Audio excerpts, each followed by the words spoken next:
Hi-de-ho everyone. Today we're going to be looking at intercepts of graph notes. Our first example state the x and y intercept and tell whether the graph is positive or negative. So we want to take a look at our first example and we're trying to find where does this blue line cross our y-axis and where does this blue line cross our x-axis, or this bold line right here if you can't see the color. So we're going to start off with our first one. Our first example is our x-intercept.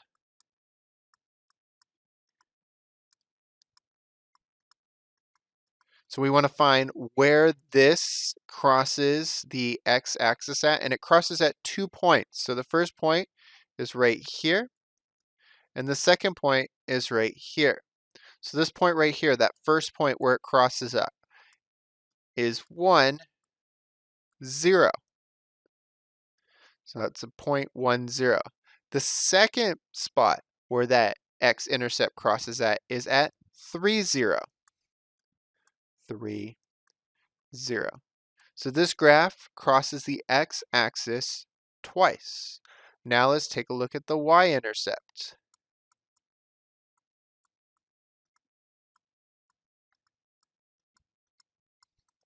So where is this crossing that y-axis at? And it crosses right here. So that y-intercept is at the point 0, 3. So my x-intercepts are at 1, 0, 3, 0, and my y-intercept is at 0, 3. And this graph is positive.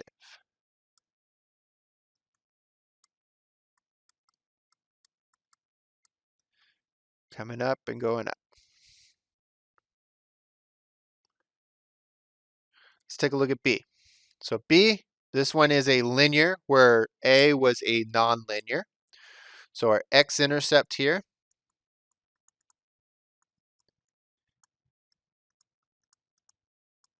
the point where the line crosses the x-axis is at 1, -2. So the x-intercept is at -2, 0. The second one is the point where the line crosses the y-axis at. That's your y-intercept. And this is at 1, 2, 3, 4. So 0, 4. And again, from left to right, this is coming up, so this is positive.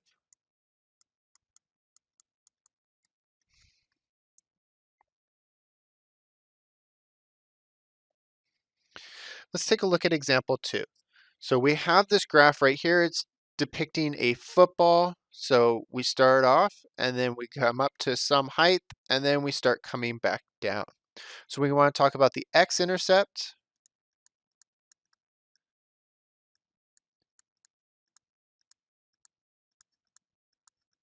We also want to talk about the y-intercept.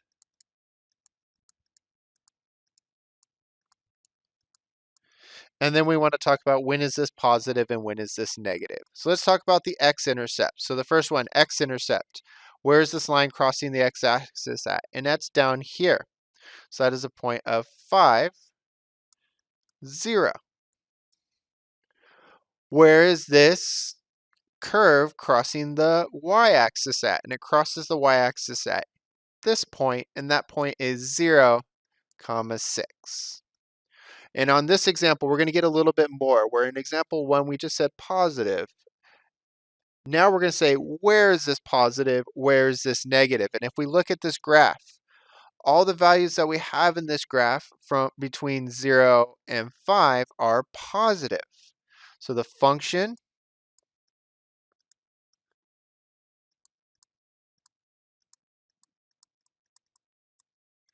is positive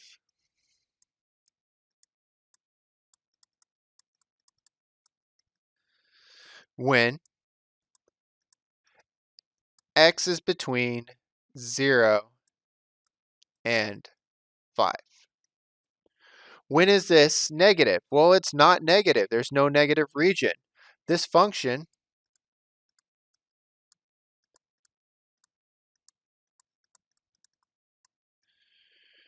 is not negative.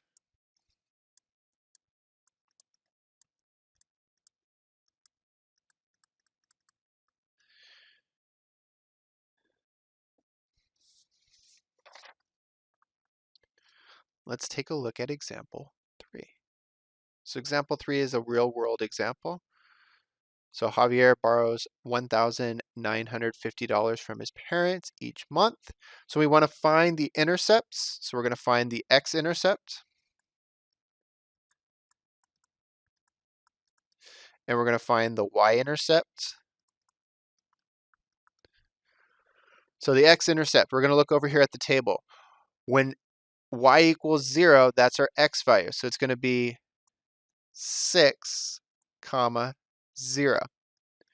Now we want the y-intercept. When x equals 0, what's y's value? 0, comma, 1, 9, 5, 0. B says describe what the intercepts mean in the context of this situation. So the x-intercept, well, that's time 6 months. Remaining balance is $0. So after 6 months,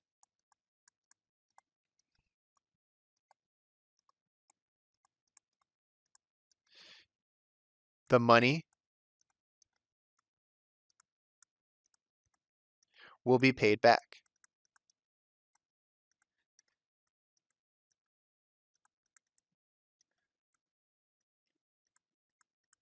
Again, this is the x-intercept.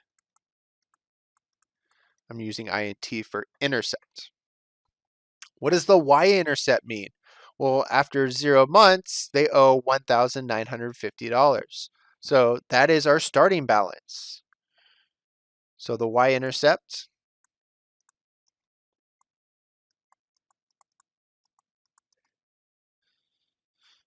is the total borrowed.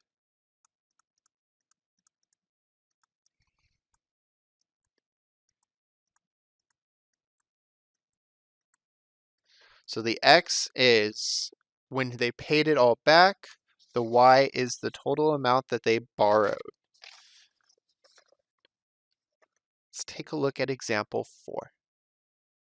So you want to graph this equation. So first I want to do a little bit of changing. I have this equation of 2x minus 3 equals 3. So I'm going to get this 3 over to the other side. So minus 3, minus 3. This gives me 2x minus 6. And I'm going to set this equal to f of x. Now this says the function of x is 2x minus 6. So I just changed it a little bit to look like this. Now what I want to do is I want to find out what happens when x equals 0. And I want to find out what happens when f of x is 0. So first we're going to put in there when x equals 0. So this is going to give me 2 times 0 minus 6. Well, that gives me negative 6.